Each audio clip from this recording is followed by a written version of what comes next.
दोस्तों, आज के इस वीडियो में सीटेट प्राथमिक स्तर के लिए बाल विकास व शिक्षा शास्त्र के प्रीवियस ईयर के पेपर को सॉल्व करेंगे। कुल 30 प्रश्नों को देखेंगे। आप सभी लोग इस क्लास को पूरा ध्यान से देखिए। सीडीपी से दोस्तों 30 प्रश्न पूछा जाता है। सभी प्रश्न आप लोग अच्छे से देखिए, सभी प्रश्नों का उत्तर बताने का प्रयास कीजिए और लास्ट में आप लोग अपना स्कोर बताइए कि 30 प्रश्नों में कितना स्कोर सही होता है। तो चलिए शुरू करते हैं। पहला प्रश्न आप सभी के सामने है। जेंडर एक आर्थिक अवधारणा है, एक जैविक निर्धारक है, एक मनोवैज्ञानिक सत्ता है, एक सामाजिक संरचना है। ऑप्शन आप सभी के सामने है। आप लोग बताइए जेंडर क्या है। देखिए दोस्तों, यहां पर आपका राइट आंसर हो जाएगा जेंडर एक सामाजिक संरचना है। चौथा ऑप्शन आपका राइट आंसर हो जाएगा जेंडर या फिर लैंगिकता एक सामाजिक संरचना है। ठीक है। समाज की संरचना दोस्तों पुरुष और स्त्रियों से मिलकर बनती है। तो यहां पर चौथा ऑप्शन आपका राइट आंसर हो जाएगा एक सामाजिक संरचना है जेंडर। चलिए अगला प्रश्न देखेंगे। निम्नलिखित में से कौन विकास के व्यापक आयामों की सही पहचान करता है। ऑप्शन है सामाजिक शारीरिक व्यक्तित्व स्व, शारीरिक संज्ञानात्मक सामाजिक और संवेगात्मक, संवेगात्मक बौद्धिक आध्यात्मिक एवं स्व, शारीरिक व्यक्तित्व आध्यात्मिक एवं संवेगात्मक। तो देखिए दोस्तों, यहां पर आपका राइट आंसर हो जाएगा शारीरिक संज्ञानात्मक सामाजिक और संवेगात्मक। शारीरिक संज्ञानात्मक सामाजिक और संवेगात्मक दूसरा ऑप्शन आपका राइट आंसर हो जाएगा। कौन विकास के व्यापक आयामों की सही पहचान करता है। तो शारीरिक संज्ञानात्मक सामाजिक और संवेगात्मक यह विकास के व्यापक आयामों की सही पहचान करता है। बुद्धि के बारे में निम्नलिखित कथनों में से कौन सा सही है। बुद्धि बहुआयामी है, जिसमें बुद्धि परीक्षणों के द्वारा पूर्ण रूप से परिमेय न की जाने वाली कई योग्यताएं शामिल हैं। बुद्धि अभिसारी रूप से सोचने की योग्यता है। बुद्धि अनुभव के परिणाम के रूप में व्यवहार में एक अपेक्षाकृत अस्थायी परिवर्तन है। बुद्धि एक आनुवांशिक विशेषक है, जिसमें मानसिक गतिविधियां जैसे स्मरण एवं तर्क शामिल होती है। आप लोग बताइए यहाँ पर आपका राइट आंसर क्या होगा। देखिए दोस्तों, यहाँ पर आपका राइट आंसर हो जाएगा बुद्धि बहुआयामी है, जिसमें बुद्धि परीक्षणों के द्वारा पूर्ण रूप से परिमेय न की जाने वाली कई योग्यताएं शामिल हैं। पहला ऑप्शन आपका राइट आंसर हो जाएगा। हार्वर्ड गार्डनर के अनुसार बुद्धि क्या है, बहुआयामी है, जिसमें बुद्धि परीक्षणों के द्वारा पूर्ण रूप से परिमेय न की जाने वाली कई योग्यताएं शामिल हैं। निम्नलिखित में से कौन प्राथमिक समाजीकरण का माध्यम है। ऑप्शन आप सभी के सामने है। मीडिया, परिवार, विद्यालय, सरकार। राइट आंसर हो जाएगा परिवार। दूसरा ऑप्शन आपका राइट आंसर हो जाएगा परिवार प्राथमिक सामाजीकरण माध्यम है। यहां पर दूसरा ऑप्शन आपका राइट आंसर हो जाएगा। जीन पियाजे के सिद्धांत का प्रमुख प्रस्ताव है कि बच्चों की सोच गुणात्मक रूप में वयस्कों से भिन्न होती है, बच्चों की सोच वयस्कों से निम्न होती है, बच्चों की सोच वयस्कों से बेहतर होती है, बच्चों की सोच मात्रात्मक रूप में वयस्कों से भिन्न होती है। तो देखिए दोस्तों, यहां पर आपका राइट आंसर हो जाएगा बच्चों की सोच गुणात्मक रूप में वयस्कों से भिन्न होती है, मात्रात्मक रूप में नहीं, गुणात्मक रूप में वयस्कों से भिन्न होती है। जीन पियाजे के सिद्धांत का दोस्तों प्रमुख प्रस्ताव यह है कि बच्चों की सोच गुणात्मक रूप में वयस्कों से भिन्न होती है। पहला ऑप्शन आपका राइट आंसर हो जाएगा। निम्नलिखित में से कौन सा पूर्व क्रियात्मक अवस्था काल के बच्चे को विशेषित करता है।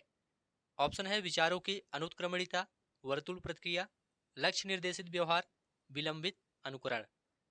देखिए दोस्तों, यहां पर आपका राइट आंसर हो जाएगा विचारों की अनुत्क्रमणिता। पहला ऑप्शन आपका राइट आंसर हो जाएगा विचारों की अनुत्क्रमणिता पूर्व क्रियात्मक अवस्था काल के बच्चे को विशेषित करता है। पहला ऑप्शन आपका राइट आंसर हो जाएगा। देखिए दोस्तों, पूर्व क्रियात्मक अवस्था लगभग 2 वर्ष से प्रारंभ होकर के 7 वर्ष तक चलती है। याद रखिएगा, 2 वर्ष से लेकर के 7 वर्ष तक चलती है पूर्व क्रियात्मक अवस्था। तो यहां पर पहला ऑप्शन आपका राइट आंसर हो जाएगा बच्चों और उनके अधिगम के संदर्भ में निम्नलिखित कथनों में से कौन सा सही है? बच्चों को अधिगम हेतु प्रेरित करने के लिए उन्हें पुरस्कृत एवं दंडित करना होता है। यह दोस्तों गलत है, ऐसा नहीं करना चाहिए। सभी बच्चे सीखने के लिए स्वाभाविक रूप से प्रेरित होते हैं तथा सीखने में सक्षम हैं। बच्चों को सीखने के लिए अभिप्रेरणा तथा सीखने के लिए उनकी सक्षमता केवल आनुवंशिकता के द्वारा पूर्व निर्धारित है, यह भी गलत हो जाएगा।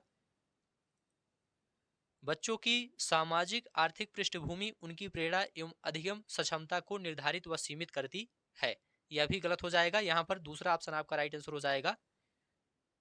सभी बच्चे सीखने के लिए स्वाभाविक रूप से प्रेरित होते हैं तथा सीखने में सक्षम हैं। अधिगम के संदर्भ में दोस्तों यह कथन सही है, दूसरा ऑप्शन आपका राइट आंसर हो जाएगा। प्रगतिशील शिक्षा में बच्चों को किस तरह से देखा जाता है? प्रगतिशील शिक्षा में बच्चों को किस तरह से देखा जाता है? खाली स्लेटों के रूप में, छोटे वयस्कों के रूप में, निष्क्रिय अनुकारकों के रूप में, सक्रिय अन्वेषकों के रूप में। देखिए दोस्तों, यहां पर आपका राइट आंसर हो जाएगा सक्रिय अन्वेषकों के रूप में। प्रगतिशील शिक्षा में बच्चों को सक्रिय अन्वेषकों के रूप में देखा जाता है। चौथा ऑप्शन आपका राइट आंसर हो जाएगा। देखिए दोस्तों, प्रगतिशील शिक्षा में यह माना जाता है कि बच्चे अपने ज्ञान का निर्माता स्वयं होते हैं। वे निष्क्रिय जानकारी प्राप्त करता नहीं है, बल्कि सक्रिय रूप से अपने अनुभवों और पूर्व ज्ञान से अर्थ का निर्माण करते हैं। तो चौथा ऑप्शन आपका राइट आंसर हो जाएगा। लेव वाइगोट्स्की के अनुसार अधिगम एक अनुबंधित गतिविधि है, एक सामाजिक गतिविधि है, एक व्यक्तिगत गतिविधि है, एक निष्क्रिय गतिविधि है। आप लोग बताइए यहाँ पर आपका राइट आंसर क्या होगा? देखिए दोस्तों, यहाँ पर आपका राइट आंसर हो जाएगा एक सामाजिक गतिविधि है। दूसरा ऑप्शन आपका राइट आंसर हो जाएगा। लेव वाइगोत्स्की के अनुसार अधिगम एक सामाजिक गतिविधि है। जीन पियाजे के अनुसार बच्चे को पुरस्कार एवं दंड के सिद्धांतों का प्रयोग करते हुए विशिष्ट तरीके से व्यवहार करना एवं सीखना सिखाया जा सकता है। ज्ञान को सक्रिय रूप से संरक्षित करते हैं जैसे जैसे वे दुनिया में व्यवहार कौशल का प्रयोग करते हैं तथा अन्वेषण करते हैं। प्रेक्षणात्मक अधिगम की प्रक्रिया का अनुसरण करते हुए दूसरों का अवलोकन करके सीखते हैं। को उद्दीपन अनुक्रिया संबंधों के सावधानीपूर्ण नियंत्रण के द्वारा एक विशेष तरीके से व्यवहार करने के लिए अनुबंधित किया जा सकता है। तो देखिए दोस्तों, यहाँ पर आपका राइट आंसर हो जाएगा ज्ञान को सक्रिय रूप से संरक्षित करते हैं जैसे जैसे वे दुनिया में व्यवहार कौशल का प्रयोग करते हैं तथा अन्वेषण करते हैं। यहाँ पर दूसरा ऑप्शन आपका राइट आंसर हो जाएगा। पियाजे के अनुसार बच्चे ज्ञान को सक्रिय रूप से संरक्षित करते हैं, वे दुनिया में व्यवहार कौशल का प्रयोग करते हैं तथा अन्वेषण करते हैं। यहाँ पर दूसरा ऑप्शन आपका राइट आंसर हो जाएगा। चालक विकास की दर में व्यक्तिगत विविधताएं होती हैं, फिर भी चालक विकास का क्रम से तक है। कहां से कहां तक है? परिष्कृत चालक विकास से अपरिष्कृत चालक विकास तक है, या शीर्षगामी से अधोगामी, या अधोगामी से शीर्षगामी, या अपरिष्कृत चालक विकास से परिष्कृत चालक विकास। देखिए दोस्तों, यहां पर आपका राइट आंसर हो जाएगा अपरिष्कृत चालक विकास से परिष्कृत चालक विकास। यहां पर चौथा ऑप्शन आपका राइट आंसर हो जाएगा। अपरिष्कृत या स्थूल चालक विकास से परिष्कृत या सूक्ष्म चालक विकास आपका राइट आंसर हो जाएगा। चालक विकास की दर में व्यक्तिगत विविधताएं होती हैं, फिर भी चालक विकास का क्रम अपरिष्कृत चालक विकास से परिष्कृत चालक विकास तक होता है। यहां पर चौथा ऑप्शन आपका राइट आंसर हो जाएगा। अगला प्रश्न आप सभी के सामने है, वह अवधि जो वयस्कता के संक्रमण की पहल करती है उसे क्या कहते हैं? बाल्यावस्था की समाप्ति, किशोरावस्था, मध्य बाल्यावस्था, पूर्व क्रियात्मक अवधि। तो देखिए दोस्तों, यहां पर आपका राइट आंसर हो जाएगा किशोरावस्था। वह अवधि जो वयस्कता के संक्रमण की पहल करती है उसे किशोरावस्था कहते हैं। इस अवस्था में दोस्तों होने वाले शारीरिक, मानसिक, सामाजिक तथा प्रौढ़ावस्था के बीच का संक्रमण काल होने के कारण इसे जीवन का सबसे कठिन काल माना जाता है। तो यहाँ पर दूसरा ऑप्शन आपका राइट आंसर हो जाएगा। सभी प्रश्न आप लोग ध्यान से देखते हुए चलिए, ऐसे ही प्रश्न इस बार भी सीटेट एग्जाम में पूछे जाएंगे। एक प्रारंभिक कक्षा कक्ष में एक बच्ची अपने साथ जो अनुभव लाती है उन्हें शामिल कर उनका संचय करना चाहिए, उन्हें अस्वीकार करना चाहिए, उसकी उपेक्षा करनी चाहिए, उन पर ध्यान नहीं देना चाहिए। आप लोग बताइए यहाँ पर आपका राइट आंसर क्या होगा। देखिए दोस्तों, यहाँ पर आपका राइट आंसर हो जाएगा उन्हें शामिल कर उनका संचय करना चाहिए। एक प्रारंभिक कक्षा कक्ष में एक बच्ची अपने साथ जो अनुभव लाती है उन्हें शामिल कर उनका संचय करना चाहिए। देखिए दोस्तों, बच्चे अपने साथ बहुत कुछ लेकर विद्यालय आते हैं, जैसे कि अपनी भाषा, अपने अनुभव और दुनिया को देखने का अपना नजरिया। ठीक है, तो बच्चे घर परिवार एवं परिवेश से जिन अनुभवों को लेकर विद्यालय आते हैं वे दोस्तों बहुत ही समृद्ध होते हैं, इसलिए इन अनुभवों का इस्तेमाल उनके ज्ञान के निर्माण में करना चाहिए। एक बच्चा तर्क प्रस्तुत करता है कि हिंज को दवाई की चोरी नहीं करनी चाहिए, वह दवाई जो उसकी पत्नी की जान बचाने के लिए जरूरी है, क्योंकि यदि वह ऐसा करता है तो उसे पकड़ा जाएगा और जेल भेज दिया जाएगा। कोहलबर्ग के अनुसार वह बच्चा नैतिक समझ की किस अवस्था के अंतर्गत आता है। सार्वभौम नैतिक सिद्धांत अभिन्यास, यंत्री उद्देश्य अभिन्यास, सामाजिक क्रम नियंत्रक अभिन्यास, दंड एवं आज्ञा पालन अभिन्यास। तो देखिए दोस्तों, यहाँ पर आपका राइट आंसर हो जाएगा दंड एवं आज्ञा पालन अभिविन्यास। चौथा ऑप्शन आपका राइट आंसर हो जाएगा। यदि कोई बच्चा तर्क प्रस्तुत करता है कि हिंज को दवाई की चोरी नहीं करनी चाहिए, क्योंकि यदि वह ऐसा करता है तो उसे पकड़ा जाएगा और जेल भेज दिया जाएगा, कोहलबर्ग के अनुसार वह बच्चा नैतिक समझ की दंड एवं आज्ञा पालन अभिविन्यास के अंतर्गत आता है। ठीक है, दंड तथा आज्ञा पालन अभिन्यास के अंतर्गत दोस्तों बालक बड़े व्यक्तियों अथवा अधिकार संपन्न व्यक्तियों के द्वारा दिए जाने वाले दंड से बचने के प्रति चिंतित रहते हैं और वे नियमों तथा उनको तोड़ने से होने वाले दुष्परिणामों को समझते हैं। तो यहाँ पर चौथा ऑप्शन आपका राइट आंसर हो जाएगा दंड एवं आज्ञा पालन अभिविन्यास। मौखिक संवाद जो बच्चे अपने आप से करते हैं उन्हें लेव वाइगोत्स्की क्या कहते हैं। समस्यात्मक वार्ता, अहम केंद्रित वार्ता, व्यक्तिगत वार्ता या भ्रांत वार्ता। देखिए दोस्तों, यहाँ पर आपका राइट आंसर हो जाएगा व्यक्तिगत वार्ता। तीसरा ऑप्शन आपका राइट आंसर हो जाएगा मौखिक संवाद जो बच्चे अपने आप से करते हैं उन्हें लेव वाइगोत्स्की व्यक्तिगत वार्ता कहते हैं। देखिए दोस्तों, वाइगोत्स्की के अनुसार बच्चे भाषा का प्रयोग न केवल सामाजिक संप्रेषण के लिए करते हैं अपितु स्वनिर्देशित तरीके से कार्य करने के लिए और अपने व्यवहार हेतु योजना बनाने, साथ में निर्देश देने और मूल्यांकित करने में भी करते हैं। तो तीसरा ऑप्शन आपका राइट आंसर हो जाएगा खिलौने, पहनावे की वस्तुएं, घरेलू सामग्रियां, व्यवसायों एवं रंगों को विशिष्ट लिंग के साथ संबंधित करना क्या प्रदर्शित करता है। ऑप्शन है जेंडर प्रासंगिकता, विकसित जेंडर पहचान, जेंडर रूढ़िवादिता, जेंडर सिद्धांत। तो देखिए दोस्तों, यहाँ पर आपका राइट आंसर हो जाएगा जेंडर रूढ़िवादिता, जेंडर रूढ़िवादिता। तीसरा ऑप्शन आपका राइट आंसर हो जाएगा खिलौने, पहनावे की वस्तुएं, घरेलू सामग्रियां, व्यवसायों एवं रंगों की विशिष्ट लिंग के साथ संबंधित करना जेंडर रूढ़िवादिता को प्रदर्शित करता है।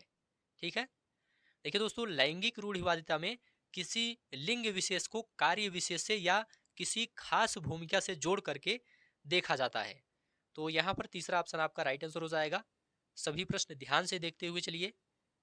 एक शिक्षक को चाहिए कि यह संप्रेषित करे कि वह कक्षा कक्ष में सभी संस्कृतियों का सम्मान करती है एवं महत्व देती है, वह विद्यार्थियों के बीच तुलना को अधिकतम करे, वह विशेष संस्कृतियों या समुदायों के बच्चों को बढ़ावा दे, वह विद्यार्थियों के बीच सांस्कृतिक विभिन्नताओं तथा विविधता की अनदेखी करे। देखिए दोस्तों, यहाँ पर आपका राइट आंसर हो जाएगा यह संप्रेषित करे कि वह कक्षा कक्ष में सभी संस्कृतियों का सम्मान करती है एवं महत्व देती है। एक शिक्षक को चाहिए कि वह कक्षा कक्ष में यह संप्रेषित करे कि वह सभी संस्कृतियों का सम्मान करता है एवं महत्व देता है। यहाँ पर पहला ऑप्शन आपका राइट आंसर हो जाएगा। निम्नलिखित संरचनाओं में से शिक्षा का अधिकार अधिनियम 2009 किसकी वकालत करता है? मुख्य धारा शिक्षण, एकीकृत शिक्षा, समावेशी शिक्षा, पृथक्करण। देखिए दोस्तों, यहाँ पर आपका राइट आंसर हो जाएगा समावेशी शिक्षा। शिक्षा का अधिकार अधिनियम 2009 समावेशी शिक्षा की वकालत करता है। इस अधिनियम के द्वारा समावेशी शिक्षा के अंतर्गत वे सभी बालक जो 6 से 14 वर्ष तक की आयु पूरा करते हैं, सभी को अनिवार्य व निःशुल्क शिक्षा प्राप्त करने का अधिकार दिया गया है। ठीक है। और एक है दोस्तों दिव्यांगजन अधिकार अधिनियम 2016। दिव्यांगजन अधिकार अधिनियम 2016 में दिव्यांग बच्चों के लिए 6 से 18 वर्ष की आयु तक मुफ्त शिक्षा के अधिकार की व्यवस्था की गई है। इसे भी आप लोग याद रखिएगा। यह विचारधारा है कि सभी बच्चों को एक नियमित विद्यालय व्यवस्था में समान शिक्षा प्राप्त करने का अधिकार हो। बहुल सांस्कृतिक शिक्षा, समावेशी शिक्षा, मुख्यधारा शिक्षा, विशेष शिक्षा। खाली स्थान पर क्या भरा जाएगा आपको यह बताना है। तो देखिए दोस्तों, यहां पर आपका राइट आंसर हो जाएगा समावेशी शिक्षा। दूसरा ऑप्शन आपका राइट आंसर हो जाएगा समावेशी शिक्षा। समावेशी शिक्षा वह विचारधारा है जिसमें सभी बच्चों को एक नियमित विद्यालय व्यवस्था में समान शिक्षा प्राप्त करने का अधिकार हो। यहां पर दूसरा ऑप्शन आपका राइट आंसर हो जाएगा निम्नलिखित में से कौन सी एक मुख्य प्रक्रिया नहीं है जिसके द्वारा अधिगम घटित होता है, जिसके द्वारा सार्थक अधिगम घटित होता है? अन्वेषण एवं पारस्परिक क्रिया, कंठस्थीकरण एवं स्मरण, पुनरावृत्ति एवं अभ्यास, निर्देश एवं संचालन। देखिए दोस्तों, यहां पर आपका राइट आंसर हो जाएगा कंठस्थीकरण एवं स्मरण। कंठस्थीकरण एवं स्मरण सार्थक अधिगम की प्रक्रिया नहीं माना जा सकता है। दूसरा ऑप्शन आपका राइट आंसर हो जाएगा। निम्नलिखित में से कौन सा स्तंभ क के बच्चों को स्तंभ ख में उनकी प्राथमिक विशेषताओं के सही मिलान को प्रस्तुत करता है? यहाँ पर स्तंभ क को स्तंभ ख से मिलाना है। पहला है दोस्तों प्रतिभाशाली। प्रतिभाशाली को किससे मिलाएंगे? देखिए दोस्तों, प्रतिभाशाली को शीघ्रता से एवं स्वतंत्र रूप से सीखने की योग्यता से मिलाएंगे। प्रतिभाशाली जो बालक होते हैं शीघ्रता से सीखते हैं एवं स्वतंत्र रूप से सीखने की योग्यता रखते हैं। ठीक है। दूसरा है अधिगम आसक्तता। इसको दोस्तों धारा प्रवाह पढ़ने में कमी से मिलाएंगे। धारा प्रवाह पढ़ने में कमी से मिलाएंगे। सृजनात्मक, सृजनात्मक को आप मूल समाधानों के बारे में सोच सकता है, इससे आप मिलाएंगे। और अवधान कमी अति सक्रियता व्यतिक्रम ADHD, इसको आप आसानी से विचलित होने की आदत से मिलाएंगे। ठीक है। चलिए आगे बढ़ते हैं। अगला प्रश्न आप सभी के सामने है, बच्चे प्रभावी रूप से सीखते हैं जब, बच्चे प्रभावी रूप से सीखते हैं जब वे विभिन्न गतिविधियों एवं कार्यों में सक्रिय रूप से भाग लेते हैं। शिक्षक कक्षा में होने वाली सभी घटनाओं व बच्चों को पूर्ण रूप से नियंत्रित करता है। तीसरा ऑप्शन है वे पाठ्यपुस्तक में दिए गए तथ्यों को याद करते हैं। वे श्यामपट्ट पर अध्यापक के द्वारा लिखे गए उत्तरों की नकल करते हैं। देखिए दोस्तों, यहां पर आपका राइट आंसर हो जाएगा वे विभिन्न गतिविधियों एवं कार्यों में सक्रिय रूप से भाग लेते हैं। शिक्षण के क्रियाशीलता सिद्धांत के अनुसार दोस्तों बच्चे प्रभावी रूप से सीखते हैं जब वे विभिन्न गतिविधियों एवं कार्यों में सक्रिय रूप से भाग लेते हैं। यहां पर पहला ऑप्शन आपका राइट आंसर हो जाएगा। अगला प्रश्न है, बच्चों को कक्षा में प्रश्न पूछने से रोकना चाहिए या पूछने के लिए प्रेरित करना चाहिए, पूछने के लिए हतोत्साहित करना चाहिए, पूछने की अनुमति नहीं देनी चाहिए? आप लोग बताइए यहाँ पर आपका राइट आंसर क्या होगा। देखिए दोस्तों, यहाँ पर आपका राइट आंसर हो जाएगा पूछने के लिए प्रेरित करना चाहिए। पूछने के लिए प्रेरित करना चाहिए। दूसरा ऑप्शन आपका राइट आंसर हो जाएगा बच्चों को कक्षा में प्रश्न पूछने के लिए प्रेरित करना चाहिए, क्योंकि बच्चों में जिज्ञासा और अनुभव महत्वपूर्ण होते हैं तथा उनका कक्षा शिक्षण में सम्मान भी करना चाहिए। और जब बच्चे कक्षा में अपनी जिज्ञासा प्रकट करते हैं तो शिक्षक को तत्काल उनकी जिज्ञासा शांत करनी चाहिए ताकि वे पुनः प्रश्न पूछने के लिए प्रेरित हों। तो दूसरा ऑप्शन आपका राइट आंसर हो जाएगा पूछने के लिए प्रेरित करना चाहिए। अगला प्रश्न आप सभी के सामने है, संरचनात्मक दृष्टिकोण के अनुसार अधिगम है अनुभव के परिणाम के रूप में व्यवहार में एक परिवर्तन होने की प्रक्रिया, एक सक्रिय एवं सामाजिक प्रक्रिया, एक निष्क्रिय एवं व्यतिफरक प्रक्रिया, जानकारी के अर्जन की प्रक्रिया। देखिए दोस्तों, यहाँ पर आपका राइट आंसर हो जाएगा एक सक्रिय एवं सामाजिक प्रक्रिया। संरचनात्मक दृष्टिकोण के अनुसार अधिगम एक सक्रिय एवं सामाजिक प्रक्रिया है। ठीक है, यहाँ पर दूसरा ऑप्शन राइट आंसर हो जाएगा, एक सक्रिय एवं सामाजिक प्रक्रिया है। जब शिक्षक को विद्यार्थियों एवं उनकी योग्यताओं के बारे में सकारात्मक विश्वास होता है, तब विद्यार्थी किसी भी रूप में प्रभावित नहीं होते हैं, सीखने के लिए उत्सुक एवं प्रेरित रहते हैं, निश्चिंत हो जाते हैं तथा सीखने के लिए किसी भी तरह का प्रयास करना बंद कर देते हैं, का उत्साह भंग हो जाता है तथा वे दबाव में आ जाते हैं। देखिए दोस्तों, यहाँ पर आपका राइट आंसर हो जाएगा सीखने के लिए उत्सुक एवं प्रेरित रहते हैं। सीखने के लिए उत्सुक एवं प्रेरित रहते हैं।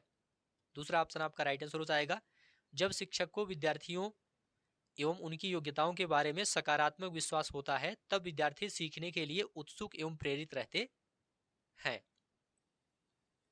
बच्चों की गलतियां शिक्षण अधिगम प्रक्रिया में महत्वहीन है, प्रदर्शित करती है कि बच्चे कितने लापरवाह हैं।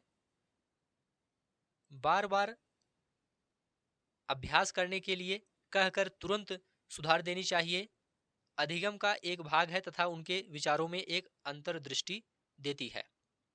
देखिए दोस्तों, यहाँ पर आपका राइट आंसर हो जाएगा अधिगम का एक भाग है, अधिगम का एक भाग है तथा उनके विचारों में एक अंतर्दृष्टि देती है।